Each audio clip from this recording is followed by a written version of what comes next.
للأسف الشديد خسرت كل ما أملك في التجارة. الحمد لله على كل حال.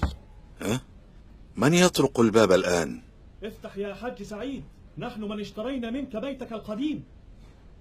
سأذهب إلى الداخل يا أبي. أهلا بكما يا سادة، تفضلا. وجدنا هذه الجرة من الذهب في حديقتك، وهي بالتأكيد تخصك.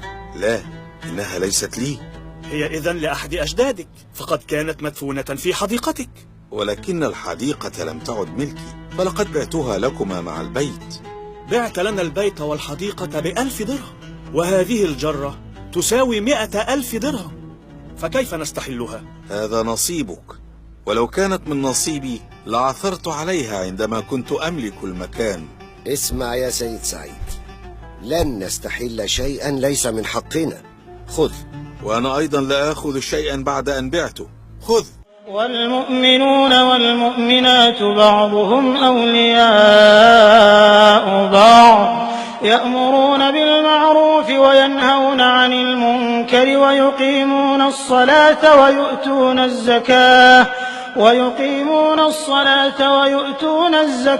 ويطيعون الله ورسوله، أولئك سيرحمهم الله، إن الله عزيز حكيم. وعد الله المؤمنين والمؤمنات جنات تجري من تحتها الأنهار خالدين فيها ومساكن طيبة في جنات عدن ورضوان من الله أكبر، ذلك هو الفوز العظيم. اسمع الكلام ولا تعاند يا سيدي. إذن لنذهب إلى القاضي.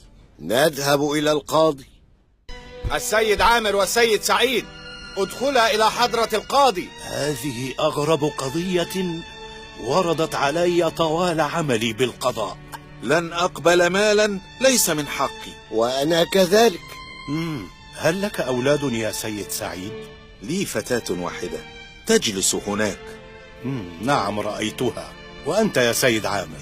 ليس عندي إلا هذا الولد أمجد. هل أنت متزوج يا بني؟